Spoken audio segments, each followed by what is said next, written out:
Heboh Anies Baswedan bertemu Pramono Rano, Syahiku Habibie, dan Luluk Hakim. Hal tersebut tentu saja menjadi perhatian karena pertemuannya dengan sejumlah calon pejabat daerah di pilkada seakan-akan membuat Anies seperti open endorse. Pertanyaannya, apakah kini Anies Baswedan sudah bukan pengangguran lagi? Dan apa sih maksud Anies Baswedan melakukan manuver politik yang seakan-akan mengendorse calon pemimpin daerah tertentu? Simak ulasannya di Voy hari ini. Sejumlah warganet terheran-heran dengan sosok Anies. Katanya, baru kali ini ngelihat seseorang yang LinkedIn-nya open to work malah didatengin tokoh-tokoh politik. Kocak sih. Sepertinya magnet politik Anies masih sangat kuat.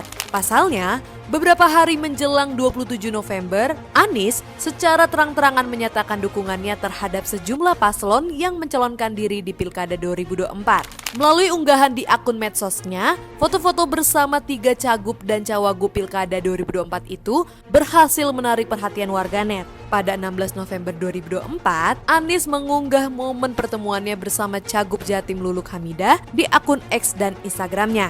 Keduanya bertemu di kediaman Anies di Lebak Bulus, Jakarta Selatan.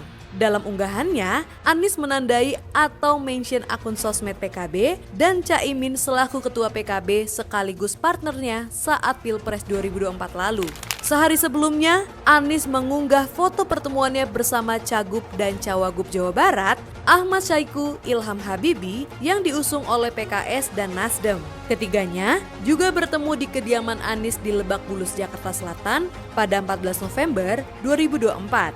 Bak dikejar setoran endorsement, di hari yang sama, Anies juga mengunggah momen saat bertemu Pramono Rano, paslon nomor urut 3 di Pilkada Jakarta. Terlihat mereka sedang berbincang-bincang penuh canda tawa, ditemani istri Anies di rumahnya. Dukungan Anies terhadap paslon dari PDIP itu memang telah terungkap sejak bulan Agustus 2024 lalu saat acara pengumuman calon kepala daerah yang diusung PDIP. Saat itu, foto Anies bersama Rano Karno beredar. Diduga, foto itu diambil di kantor DPP PDIP. Anies memang masih menjadi magnet di peta perpolitikan di tanah air. Dan tentu saja, mantan gubernur DKI Jakarta tersebut masih memiliki kesempatan untuk membangun kembali citranya di bidang politik. Toh kalau menunggu sampai Pilpres atau Pilkada lagi, ya masih lama.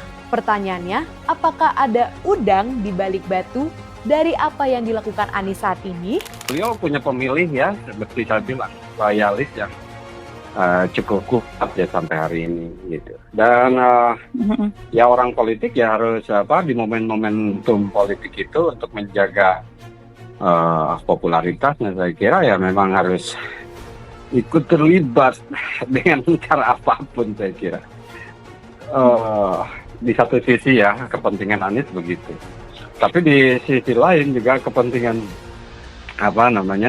paslon-paslon yang ingin memanfaatkan dalam tanda petik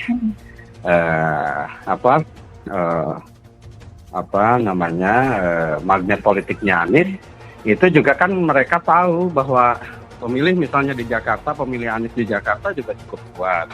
Lalu kemudian di Jawa Timur atau di wilayah-wilayah lain ataupun tidak mendominasi gitu. Tapi pemilihnya atau pengikutnya masih ada gitu. Itu yang menurut saya menjadi menjadi pertimbangan atau paslon ingin kemudian memakai Anies ya untuk memberikan pesan pada pengikutnya bahwa pastinya atau dia secara politik punya kedekatan dengan Pak Anies dan kemudian dengan begitu diharapkan dia didukung juga oleh pengikut Pak Anies atau pemilih Pak Anies pada Pilpres yang lalu. Kalau Bapak lihat, apakah memang alasan Anies mendukung paslon-paslon tertentu itu memang karena pure visi misinya atau ada alasan lain, Pak? Kedekatan politik saya kira itu juga menjadi argumentasi. Kalau saya itu lebih masuk akal ya daripada sekedar melihat visi misi. Kalau melihat visi misi saya kira di semua paslon juga tidak jauh berbeda atau satu dengan yang lain. Ya, politis itu kadang-kadang melihat juga kelompok mana kepentingan, lalu kemudian dilihat juga mungkin masukan politik dan kedekatan emosional. PAN itu juga sebenarnya punya kans juga Pak Anies di dua partai itu. Memang hak Anies untuk menentukan pilihan politiknya kemana saja, karena ia bukan pejabat negara. Namun pertanyaannya, apakah Anies Baswedan memang mendukung paslon tertentu karena visi misinya? Saya Gebi Nenggolan, simak terus berita menarik lainnya di Voi.id.